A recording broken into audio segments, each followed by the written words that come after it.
Mas a Yeah. gente entende, a gente entende melhor. As pessoas que passam por isso, e você conversa com elas, eu tenho vários pacientes aqui que passam por isso, cara, você começa a ter empatia por essas pessoas, e você começa a entender, né? Porque Jesus, voltando, Jesus passou por isso no Getsemane. Ali ele suou gota de sangue porque o estado de sofrimento emocional foi tão profundo, pânico, depressão e desespero e tanta coisa ao mesmo tempo, que ele fala, Deus, se possível, passa de mim esse cálice. Cara, ele sabia que ele era o Cristo, ele sabia que ele tinha que morrer, ele sabia do plano eterno, mesmo assim ele pede para Deus poupá-lo. Que tipo de agonia é esse que o ser humano pode sofrer? Nós temos que lembrar que ali ele estava como um ser humano, né? Então, quantos de nós também não pede para partir, como Elias também pediu, né? Então, assim, nós precisamos entender que todos nós somos passíveis a passar por momentos assim. Jesus diz, no mundo tereis aflições, né? O que será que significa? Fica no ar aí para pensar. Tá aqui, o suor de sangue é um fenômeno médico raríssimo. É raríssimo, então não foi só Jesus, não é só aquela passagem. Eu achei o acontecimento mais famoso que tem na história, mas é possível. E ainda tem nome. Hematidrose. Ele ocorre quando um estresse físico ou emocional não é profundo. Quando ocorre um estresse emocional extremo, provoca o rompimento de vasos capilares sob as glândulas sudoríparas, fazendo com que o sangue se misture ao suor. Louco, né? Meu Deus. Foi o que Jesus teve. Meu Deus. Aumentar a pressão do corpo, tipo assim, a mente fazer essa reação do corpo de uma pressão tão grande, tão grande, tão grande, para vaso sanguíneo, tipo assim, debaixo da pele, na pele, sabe? A dor vir de uma forma até literalmente na pele, sabe? Para isso acontecer. Pastor, é complicado. Pancada. Eu não vou contar minha história toda aqui, porque é muito longa também, né? Mas eu nunca fui diagnosticado com depressão, mas eu creio que eu tive pelos sintomas que o senhor está falando. E eu já parei para pesquisar também, fazer algumas pesquisas sobre, pesquisar, né, buscar conteúdo sobre, e pelo meu entendimento eu tive, de acordo com os sintomas que eu tive.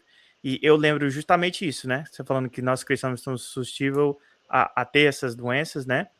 Eu lembro que em 2018, antes de eu ser batizado no Espírito Santo a primeira vez, eu estava numa situação mais ou menos nesse estado aí. Eu chegava em casa do trabalho, minha vida profissional estava destruída, a minha vida amorosa não era não existente. Eu estava longe dos meus pais, longe da minha família, tudo lá no Brasil. E eu lembro que eu chegava em casa assim do trabalho, eu trabalhava como pintor, né? Aqui nos Estados Unidos. E aí eu chegava em casa, eu fechava a porta do quarto, eu ficava no chão, deitado assim no escuro, só chorando, sabe?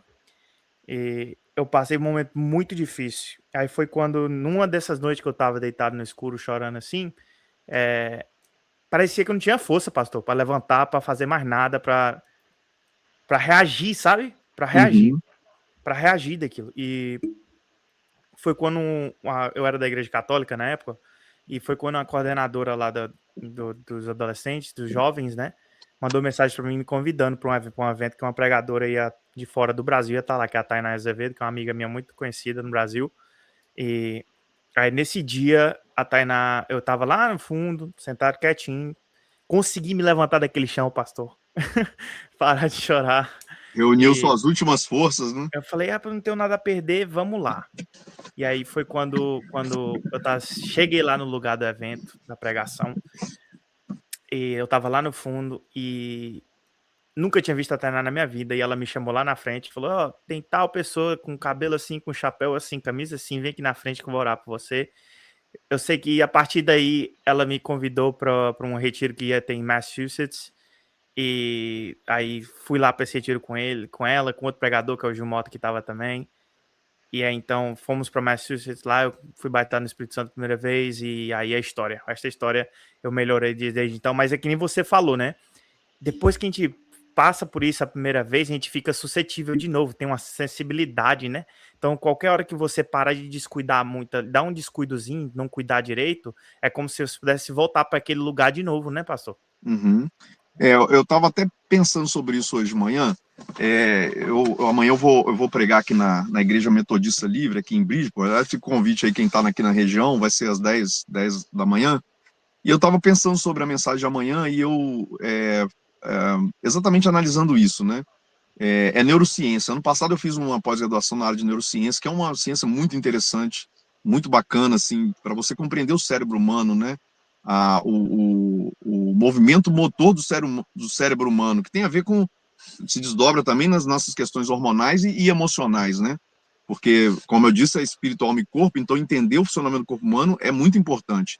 Então, existe uma coisa no nosso cérebro, que é o neurônio, e o neurônio ele se comunica por movimentos que a ciência chama de sinapses. O que são sinapses? São os movimentos que o neurônio faz. Imagina, Pedro, Sidônio, nosso cérebro tem bilhões, se não trilhões de neurônios. E esses neurônios, eles são... Se você fosse ver assim, um vídeo, seria como se fosse cobrinhas que ficam viajando para lá e para cá. Imagina, para eu falar o que eu estou falando com você, tem milhares de sinapses acontecendo dentro do meu cérebro agora, através de movimentos elétricos mesmo. O nosso corpo tem eletricidade, né? É meio doido isso, mas só para você entender mais ou menos. Então, imagina, as nossas sinapses, que fazem a gente falar como a gente fala, fazer as coisas como a gente faz, o nosso cérebro, ele é, de uma certa forma, preguiçoso. Por quê? Porque cada sinapse que o cérebro faz, ele consome muita energia. É por isso que a gente come. Por que você sente fome? Por que você, às vezes, tem vontade de comer açúcar, proteína, carne, essa coisa toda? Porque o seu corpo precisa se alimentar para ter energia, para gerar eletricidade para as sinapses acontecerem. Por isso que uma pessoa anêmica, uma pessoa doente, hormonalmente doente, ela vai ficar adoecida da alma e talvez do espírito também, porque é uma coisa está ligada à outra, né? Mas voltando. Então, nosso cérebro, quando ele é preguiçoso, ele tenta fazer as sinapses mais curtas possíveis. Por exemplo, por isso que a gente não gosta de matemática ou não gosta de determinadas coisas. Por quê?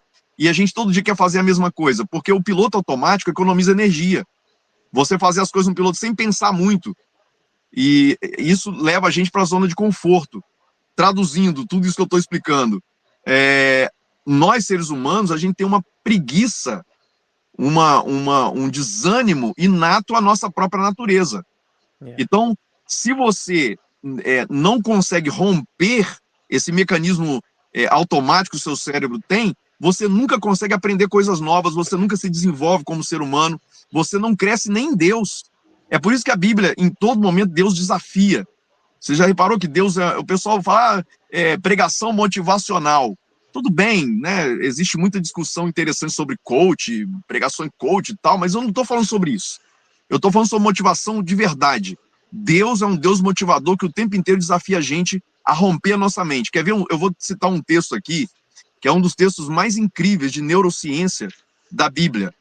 Romanos 12, versículo 2. Paulo diz: transformai-vos pela renovação do vosso entendimento, para que experimenteis a boa, perfeita e agradável vontade de Deus. Cara, esse versículo ele é incrível. Esse versículo é neurocientífico. Esse versículo, o original é a palavra grega metanoia. Hoje, traduzindo, é a palavra que está sendo muito usada nesse momento agora, que é a palavra disrupção. O que é disruptar? Disruptar é você quebrar um mecanismo mental, é você quebrar essas sinapses que o seu cérebro faz a vida inteira e você transformar isso numa novidade. Transformai-vos pela renovação do vosso entendimento. É quebrar o sistema de pensamento e começar a pensar coisas diferentes. O próprio Paulo desafia, pensai nas coisas do alto. Tudo que é bom, tudo que é agradável, tudo que é boa fama, ocupar o vosso pensamento. Ou seja, a nossa mente natural preguiçosa, ela tem uma tendência sempre para o mesmo caminho. E a mente natural, ela sempre leva o ser humano para o caminho ruim. O homem natural, ele sempre vai para o caminho do pecado. Uau. Pega uma criança recém-nascida. Ninguém ensinou ela a mentir, ninguém ensinou ela a fofocar, ninguém ensinou ela a bater no irmão. Põe ela numa bolha. Quando ela tiver 3 anos, tira ela dali. Ela vai fofocar, ela vai bater, ela vai resmungar, ela vai fazer tudo. Por quê? Ninguém ensinou. Aí eu vou dar uma chave para vocês. Salmo 51. Quando Davi é pego em pecado com Batseba, ele é confrontado por Natã. Natã chega para ele e vocês conhecem a história, né? Pô, tinha um rei que tinha milhares de ovelhas, mas ele tinha um vizinho que tinha uma só, ele vai lá e toma a ovelha do cara, Davi dá um soco na mesa, pá, mata esse cara! Aí Natã fala, esse cara é você. Você roubou a única esposa de um cara, e você tem várias mulheres no reino. Ali Davi é confrontado, aí ele escreve Salmo 51. No versículo 4 ele diz, eis que em iniquidade eu nasci, e em pecado me concebeu a minha mãe. Pá! Aí tá a chave. Nós nascemos com a iniquidade plantada em nós. Então a nossa mente, as nossas sinapses, nossos neurônios, tudo isso que eu expliquei de forma fisiológica, existe uma tendência para o erro, por causa da iniquidade, que é a raiz da nossa natureza humana. Então, cara, se a gente não fizer muita força de uma forma intencional, você nunca vai conseguir vencer um vício, seja ele qual for, vício em droga, maconha, cocaína, vício de pornografia, que hoje é um dos maiores vícios que existe na humanidade, né? A questão da distorção da sexualidade. Qualquer vício de compulsão alimentar, qualquer vício, você nunca vai conseguir vencer isso se você não entender esse princípio do cérebro.